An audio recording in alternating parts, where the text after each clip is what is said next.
Yo, what's up YouTube? This is Reese here from C Manga and welcome to my review of Area D Chapter 61, Eclipse Prison 5.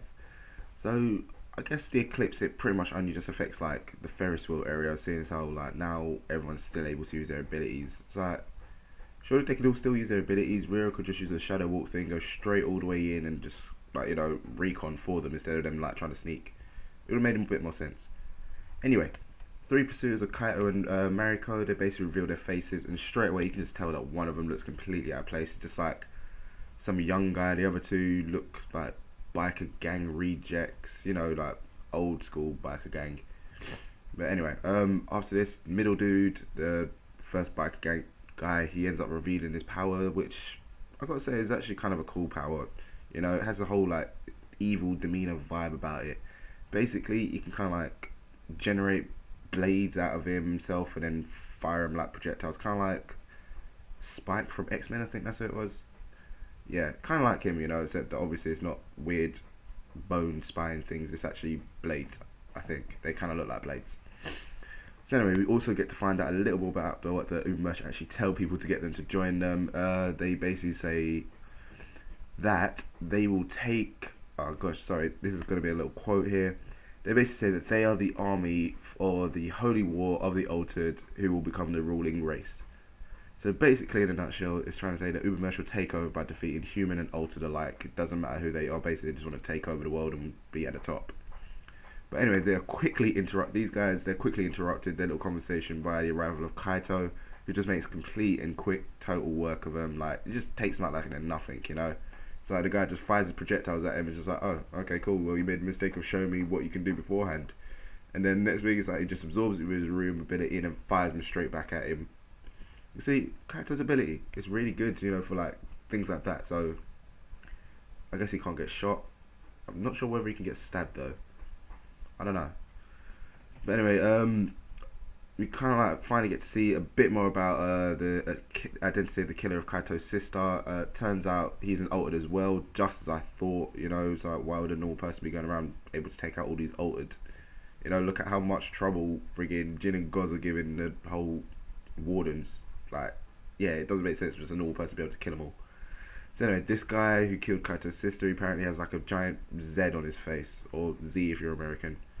Either way, this whole kind of situation reminds me of like a show I watched, kind of like the guy who played Jack Bauer at 24, his new show Touch. If you don't know what the show is, Google it, check it out. It's actually a pretty decent watch. But yeah, the whole kind of like altered guy going around killing altered just reminds me of that show basically. But anyway, back to the topic at hand, and Mariko, she's definitely growing a heart. She kind of like, she ran off saying like, oh no, I don't understand, because I don't have any emotions. But the fact that she's running away like that just shows that she actually does have emotions. She's admitting sadness and everything. I swear you even like see a bit of a tear come out of her eye. So I don't know what's going on there. My theory might actually be coming true. The fact that the person who brought her back doesn't know the full extent of their ability, and it's actually kind of like bringing her back from death to back to life. So yeah, it's not really a zombie thing. It's more like a time reversal thing. So anyway, final part of this chapter is basically, the whole gag manga section, which is obviously comes from the team of Enki, Rio, and Molly. I swear, Molly, this guy, he's just been isolated for way too long.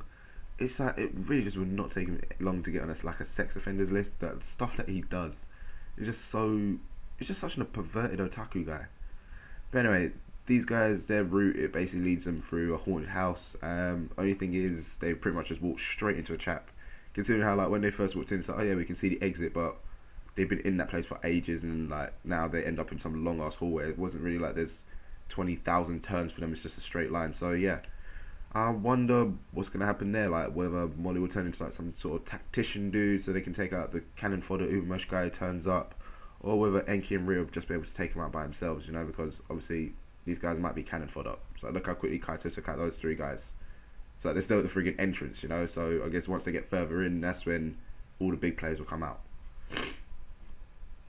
So yeah, I guess that pretty much ends this here from me, guys. Chapter, it was alright, a bit slow, but yeah, it's getting on with it, Obviously we're finding out a little bit more about Kaito and everything, which is always good. The whole Kaito-Mariko relationship thing there is evolving a bit more. It's obviously not going to turn out into anything weird. It's just like a brother sister thing. So yeah, chapter, alright, nothing really special about it, you know. But, you know, let me know what you guys thought about this chapter and everything in the comments below. As usual, enjoy the series, give it a little thumbs up, really helps. And don't forget to check out the other stuff we do on the channel. So, I'll see you soon.